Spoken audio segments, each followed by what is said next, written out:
আসসালামু আলাইকুম। আমার প্রাণপ্রিয় 2026 সালের এসএসসি ছাত্ররা, তোমরা সবাই কেমন আছো? আশা করি তোমরা সবাই ভালো আছো। আজকে তোমাদের বাংলা প্রথম পত্র পরীক্ষা শেষ হয়েছে। আশা করি তোমাদের পরীক্ষাটা ভালো হয়েছে। আর যদি কোনো ছাত্রছাত্রী তাদের আশানুরূপ পরীক্ষা দিতে না পারো, সামনের পরীক্ষাগুলো ভালো হবে সে দোয়া তোমাদের জন্য করি। আর এখন একটা জিনিস চিন্তা করো, তোমাদের কিন্তু বাংলা প্রথম এবং দ্বিতীয় দুটোটা মিলে তোমাদের গ্রেডিং করা হবে। তুমি যদি কেউ যদি বাংলা প্রথম পত্র যদি কোনোভাবে একটু কম নাম্বার আসে, ধরো তোমার 75 আসছে, 76 আসছে, যদি তুমি দ্বিতীয় পত্রের মধ্যে যদি 85-86 পেয়ে যাও, তাহলে কিন্তু তোমার অ্যাভারেজে 160 আপ হবে, ফলে তুমি কিন্তু A+ পাবা। তো আজকে প্রথম পরীক্ষা, অনেকে মানসিকভাবেও হঠাৎ একটা পরীক্ষার হলে গেছ, অনেকের বিভিন্ন কারণেও পরীক্ষা কম বেশি এদিক সেদিক হতে পারে। যাই হোক, তোমাদের এখন সামনে যে পরীক্ষাগুলো আছে, মাত্র একটা গেছে, আরো প্রায় 11-12টা পরীক্ষা আছে। সেই পরীক্ষাগুলা ধারাবাহিকভাবে তোমরা একেবারে ধৈর্যের সাথে শেষ পর্যন্ত যুদ্ধটা চালিয়ে যাওয়া। তো এখন তোমাদেরকে আমি অনেক তোমাদের প্রিভিয়াস ইয়ারের কোশ্চেনগুলো ঘেটে একেবারে সকল বোর্ডের জন্য এমন কিছু নির্যাস বের করে নিয়ে আসছি, যেগুলো থেকে আশা করা যায় যে তোমার ইনশাল্লাহ 100% কমন থাকবে। তো এটা হচ্ছে স্যারের আমার পক্ষ থেকে তোমাদের জন্য একটা সাজেশন। আর যদি তোমাদের নিজেদের সাজেশন থাকে, অবশ্যই সেটা হচ্ছে প্রথম প্রায়োরিটি। আর স্যারেরটা দেখবা যে কোনোটা যদি তোমার আমার এখানে দিচ্ছে বা তোমার পড়ার থেকে বাইরে আছে, যেহেতু পরীক্ষার আগের রাত বা পরীক্ষার আগের দিন, সেক্ষেত্রে তোমার নিজের পড়াটাকে গুছিয়ে রেখে আমার জিনিসটা দেখবা যে এখানের মধ্যে কোনো জিনিসকে আনকমন আছে কিনা, যে জিনিসটা তুমি করোনি সেই জিনিসটা একটু তুমি আশা দেখে নিবা। বেশ একটা সময় লাগবে না, আশা করি তুমি উপকৃত হবা। তো দেখো, তোমাদের প্রশ্ন মানবন্ধন কিভাবে আসে। তোমাদের প্রথমে MCQ 30 মার্কের থাকে, এজ ইউজুয়াল এটা থাকবে। পরবর্তীতে 70 মার্কের পরীক্ষা। তো এই 70 মার্কের পরীক্ষার মধ্যে কিভাবে থাকে, প্রথমে তোমাদের একটা অনুচ্ছেদ থাকে, দুইটা অনুচ্ছেদ থাকে, তোমাদেরকে একটা আনসার করতে হবে। এখানে অনুচ্ছেদের মধ্যে 10 মার্ক। তারপরে তোমাদের কি থাকে, তোমাদের থাকে পত্র লিখন। তো পত্র লিখনের মধ্যে এখানে ব্যক্তিগত পত্র আছে, আবেদনপত্র আছে, সংবাদপত্র থেকে আসে। তো এই জিনিসগুলো আমি আমার এখানে দুইটা বোর্ড আছে, ধারাবাহিকভাবে লিখছি, তো তোমাদেরকে বলবো। পরবর্তীতে এরপরে তোমাদের কি থাকে, সারাংশ সারমর্ম থাকে, এরপর মাপ সম্প্রসারণ থাকে, রচনা থাকে। তো আমি এখানে বেশ একটা তোমাদের সময় নেব না, হাতে 5-7 মিনিট, সর্বোচ্চ 10 মিনিট এর মধ্যে এই ভিডিওটা শেষ করার চেষ্টা করব। প্রথমে দেখো, তোমাদের যে অনুচ্ছেদগুলো থাকে তার মধ্য থেকে দুইটা থেকে একটা অ্যান্সার করতে হবে। আমি প্রিভিয়াসের এসএসসির প্রশ্নগুলো গেটে আমার কাছে সবচেয়ে যেগুলো গুরুত্বপূর্ণ মনে হয়েছে সেগুলো হচ্ছে এই 12টা। আশা করি তুমি দেখতে পাইতেছো। বইমেলা, জাতীয় পতাকা, কম্পিউটার, শহীদ দিবস, অতিথি পাখি, গ্রন্থাগার, স্বাধীনতা দিবস, বাংলা নববর্ষ, বই পড়া, বৈশাখী মেলা, সুন্দরবন, বিজয় দিবস। এখানে যে 12টা আছে, এই 12টার বিষয়ে তুমি অনুচ্ছেদ পড়বা। যদি তোমার আগে পড়া থাকে তাহলে তো ভালো, যদি কোনোটা যদি তোমার পড়ার বাইরে থাকে, পড়ো নেই, তাহলে তুমি একটু পড়ে নিও।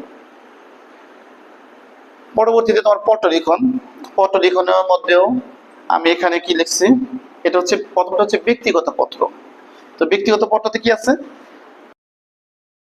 থেকে মুক্ত করার ক্ষেত্রে প্রবাসী বন্ধুদের পত্র, যেটা হচ্ছে কম্পিউটার শিক্ষার গুরুত্বের ব্যাপারে তুমি তোমার বন্ধুর কাছে পত্র লিখবা। বইমেলার বর্ণনা দিয়ে প্রবাসী বন্ধু নিকট পত্র লিখবা। তুমি ঐতিহাসিক কোন একটা স্থানে ভ্রমণ করছো, সেটার অভিজ্ঞতা জানিয়ে তোমার বন্ধুর কাছে পত্র লিখবা। আর মাধ্যমিক পরীক্ষায় উত্তীর্ণ হওয়ার পর ভবিষ্যৎ কর্মপন্থা জানিয়ে তোমার বন্ধুর কাছে পত্র লিখবা। এটা 5টা ব্যক্তিগত পত্র। তারপরে আমি এটা বন্ধ করে দাও। তো এই ব্যক্তিগত পত্রের পরে হচ্ছে আবেদনপত্র আছে।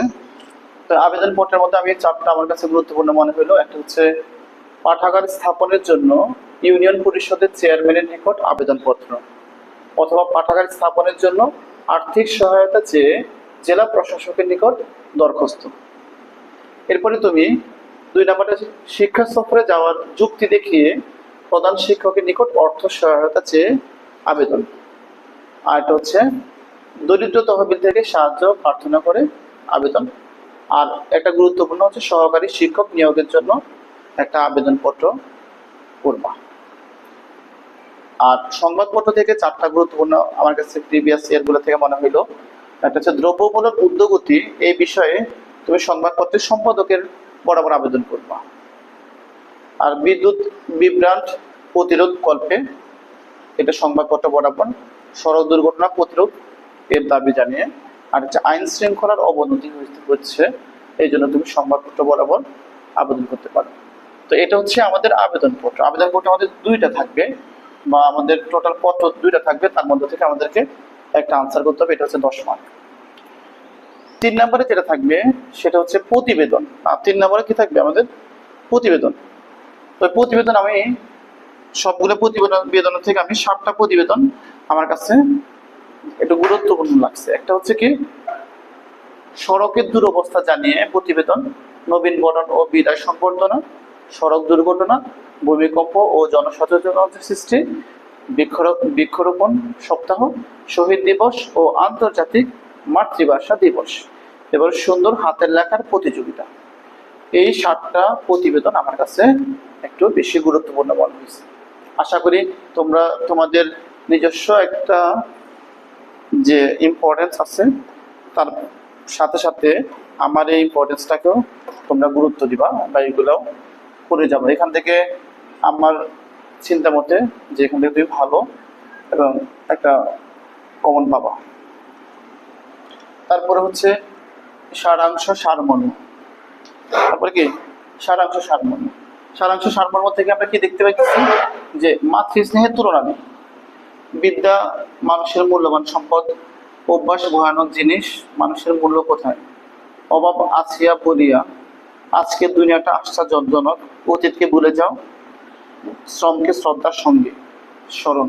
এইটা হচ্ছে সারাংশ। আর সারমর্ম হচ্ছে আসিয়াছে শুভ দিন, এসেছে নতুন শিশু, দণ্ডিতের সাথে বসুমতী কেন তুমি, দৈন্য যদি আসে আসুক, করে নবীন শৈশবে সদুপদেশ। এগুলো হচ্ছে আমাদের সারমর্ম। এই সারাংশ সারমর্মগুলো তোমার যাতে পড়া পরীক্ষা এসএসসি পরীক্ষার হলে যাওয়ার আগে অবশ্যই তুমি পড়ে যাও, ঠিক আছে? তো এখন এরপর হচ্ছে আমাদের ভাব সম্প্রসারণ রচনা। তো ভাব সম্প্রসারণ আমার কাছে 11টা গুরুত্বপূর্ণ তোমাদের জন্য আমি চুজ করছি। একটা হচ্ছে বউকে সুখ নয় তেগেই প্রকৃত সুখ, দুর্নীতি জাতীয় জীবনে অভিশাপ, মেঘ দেখে কেউ করিস নে ভয়, আড়ালে তোর সূর্য হাসে, প্রাণ থাকলে প্রাণী হয় কিন্তু মন না থাকলে মানুষ হওয়া যায়, কীর্তিমানের মৃত্যু নেই, বাড়িটা আরেকভাবে আসতে পারে, মানুষ বাঁচে তার কর্মে, বয়সের মধ্যে নাই। আত্মশক্তি অর্জনই। তারপরে দুর্জন বিদ্যান হইলেও পরিত্যাজ্য, স্বদেশের তরে ক্ষুধার রাজ্যে পরের অনিষ্ট, গ্রন্থগত বিদ্যা। আর অন্যায় যে করে এবং অন্যায় যে সহে, এই বিষয়টা হচ্ছে এই 12টা। তো তোমরা, আমি বারবার বলছি যে তুমি যেহেতু এসএসসি পরীক্ষা দিচ্ছ, তোমার নিজের পার্সোনাল একটা ওপিনিয়ন, তোমার নিজের পার্সোনাল একটা ইম্পর্টেন্স থাকতে পারে। তারপরে তুমি স্যারের বিষয়টাকেও গুরুত্ব দিয়ে দেখবা, কারণ স্যারের যেহেতু একটা অভিজ্ঞ মানুষ, সে বিষয়ে তোমার একটু খেয়াল করা দরকার। যদি বাই চান্স তোমার কোনো চিন্তা ভাবনার মধ্যে ঘাটতি থেকে থাকে, তারপরে এখান থেকে যদি আসে তুমি উপকৃত হবা, কারণ তোমার এটা এসএসসি পরীক্ষা একটা গুরুত্বপূর্ণ পরীক্ষা, একবার দেখে যাবা।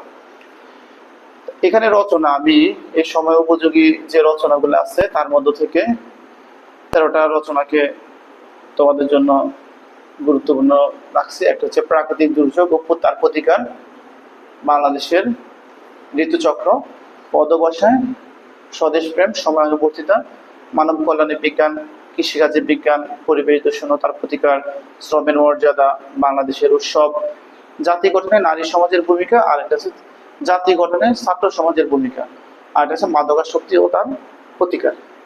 এই 13টা প্রশ্ন, এই 13টা রচনা তোমাদের জন্য গুরুত্বপূর্ণ। রচনাগুলো 20 মার্কে থাকে, তোমাকে 3টা রচনা থাকে, তার মধ্যে তোমাকে একটা আনসার করতে হবে।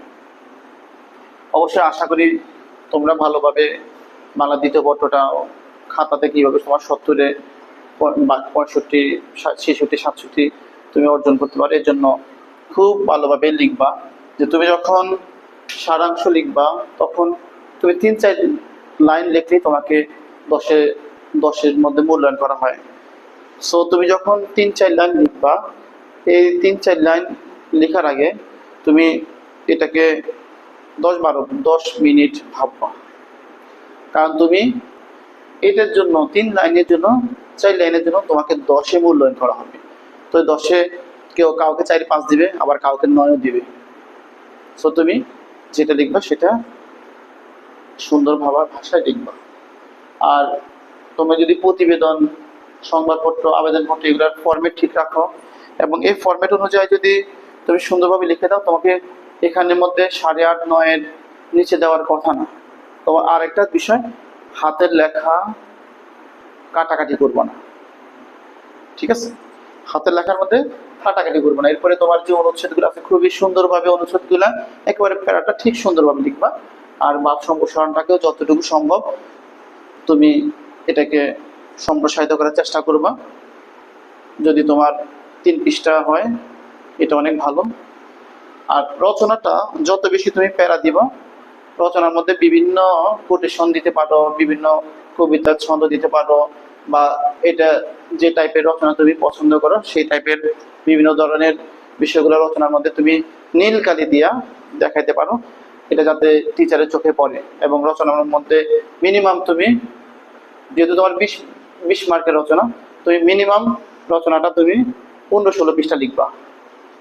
এটা আমার পক্ষ থেকে তোমাদের জন্য সাজেশন যে তুমি মিনিমাম 15-16 পৃষ্ঠা লিখবা এবং মিনিমাম 22 থেকে 23টা, মানে 20টার বেশি তুমি প্যারা দিবা। আশা করি বুঝতে পারতেছো। তোমার সুন্দর হাতের লেখা তোমাকে প্রচুর এগিয়ে নিতে পারে। আর সুন্দরভাবে খাতাটা উপস্থাপন করবো যাতে শিক্ষকের কাছে। আর একটা খাতার মধ্যে, একটা পেজের মধ্যে তুমি একটা অ্যান্সার করতে পারো। যদি তুমি অনুচ্ছেদ অ্যান্সার করো, একটা পৃষ্ঠার মধ্যে অ্যান্সার করে ফেললাম, সারাংশ সারমর্ম একটা পৃষ্ঠা অ্যান্সার করলাম, একই জায়গায় অনেক হিজিবিজি করার দরকার নেই। সুন্দরভাবে খাতাটা যাতে এটা প্রেজেন্টেবলটা হয়। আশা করি তুমি বুঝতে পারছো। আর তোমার সামনের পরীক্ষাটা ভালো হোক, বা সামনের আরো পরীক্ষাগুলো উত্তর ভালো হোক, সে শুভকামনা বিদায় নিচ্ছে। তোমাদের জন্য অনেক অনেক দোয়া, ভালোবাসা। আসসালামু আলাইকুম।